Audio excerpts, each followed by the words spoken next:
Magandang araw mga mag-aaral. Ngayon ay isang akdang pampanitikan na naman ang inyong matutunghayan.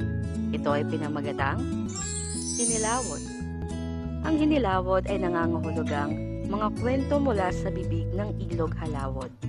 Ito ay isang patulang epiko na isinulat ng mga sinaunang nanirahan sa lugar na tinawag na sulod sa Panay.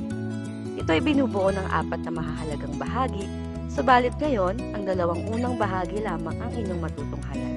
Ang mga ito ay pinamagatang ang pag-iibigan ni Diwatang Alonsina at Datu Paubari at ang pakikipagsapalaran ng panganay na si Labao Donggon. Simulan na natin. Ang pag-iibigan ni Diwatang Alonsina at Datu Paubari. Ipinag-utos ni Kaptan, ang hari ng mga Diyos at Diyosa, na ang magandang diwatang si Alonsina ay ikasal pagsapit niya sa edad ng pagdadalaga.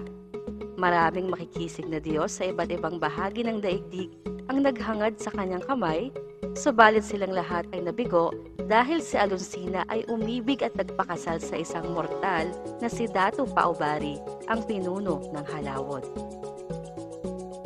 Dahil dito ay nagalit ang mga manliligaw ni Alonsina at nagkaisa silang gantihan ang bagong kasal. Binalak nilang sirain ang halawod sa pamamagitan ng isang malaking baha. Mabuti na lamang at nalaman ni Suklang Malayon, kapatid ni Alonsina, ang maitim na balak ng mga nabigong manliligaw, kaya't ang magkabiyak ay nakatakas patungo sa isang mataas na lugar, kaya't sila'y nakaligtas sa baha. Bumalik lang sila nang napawi na ang baha. Tahimik silang nanirahan sa bukana ng ilog halawod.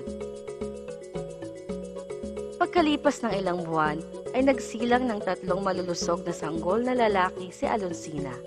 Labis-labis ang kaligayahan ng mag-asawa sa pagdating ng kanilang mumunting biyaya. Pinangalanan nilang Labao Donggon, Pumadapnon at Dumalapdap ang 3 sanggol.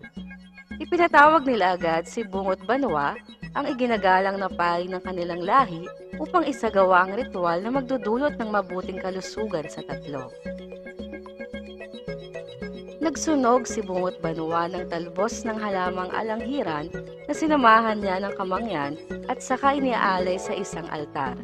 Pagkatapos ay binuksan niya ang bintana at sa pagpasok ng malamig na hangin mula sa hilaga, ang 3 sanggol ay biglang naging malakas at makikisig na binata. Ang pakikipagsapalaran ng panganay na si Labao Donggon. Sa 3 magkakapatid, si Labao Donggon ang nagpakita ng interes sa magagandang babae.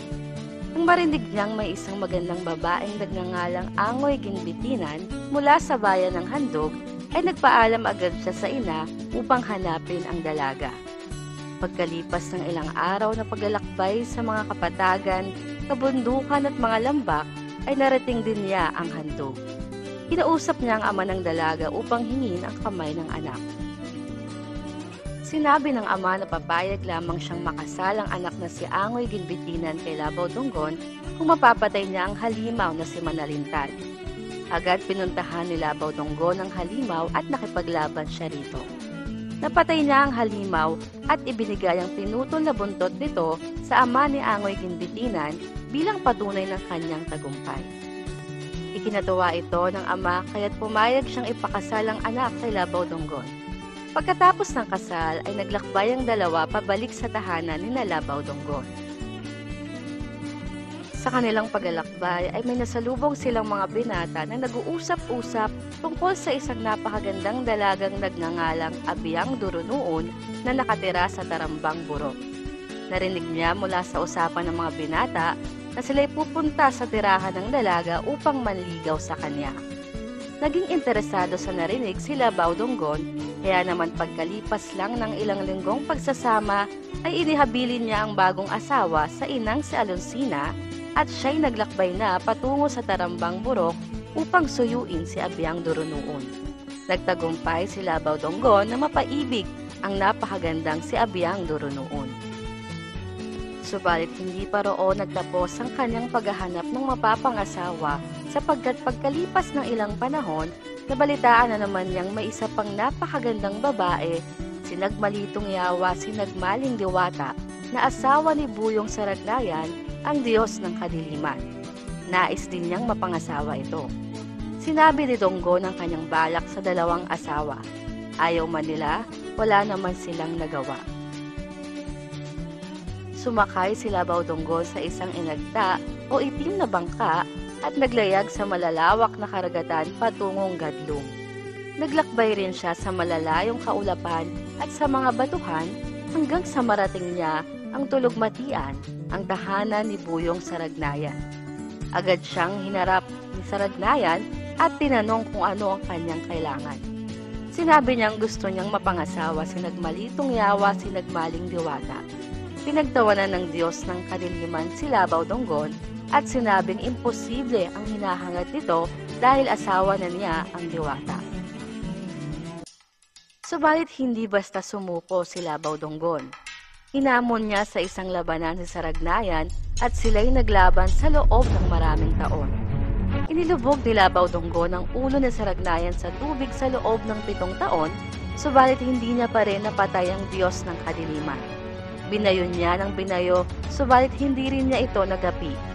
Sa pamagitan ng pamlang o anting-anting ni Saragnayan ay natalo niya ang nooy ng hihina at pagod ng si Baodonggon. Ibinalanggo niya si Baodonggon sa isang kulungan sa ilalim ng kanyang tahanan.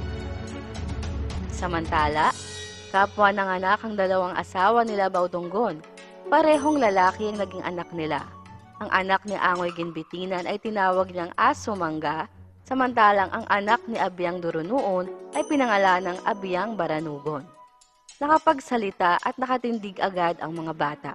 Hinanap nila kapwa ang kanilang ama. Sa kanilang paghahanap ay nagkasalubong ang magkapatid sa karagatan. Naglalakad sa ibabaw ng tubig si Baranugon at lula naman ng bangka si Aso Mangga. Napag-alaman nilang kapwa nila hinahanap ang amang mahilig sa magagandang babae. Naglakbay sila patungong Tulugmatian kung saan nila nalaman ang ginawa ni Saragnayan sa kanilang ama. Sinabihan nila itong pakawala ng kanilang ama. Pinagtawanan lamang ni Saragnayan ang sinabi ng mga anak ni Baodonggon kaya't hinamon siya ng mga ito sa isang labanan. Buong tapang na nakipaglaban ng magkapatid kay Saragnayan. Ngunit napakahusay ni Saragnayan kaya't hindi nila ito matalo-talo. Bumalik si Baranugon sa kanilang lolang si Abiang Alonsina upang sumangguni.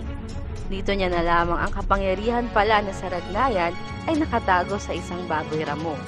Mapapatay lamang daw si Saragnayan kapag napatay ang baboy ramong pinatataguan ng kanyang hininga. Sa tulong na taglay nilang anting-anting ay natagpuan at napatay ng magkapatid ang baboy ramo. Sa pagkamatay ng baboy ramo ay nanghina si Saragnayan kaya't madali na siyang napatay ng palaso ni Baranugon. Gayunmay, hindi rin nila nakita ang ama sa bilangguan nito. Maging ang mga tiyo nilang sina Humadapnon at Dumalapdap ay tumulong na rin sa paghahanap kay Baodonggon.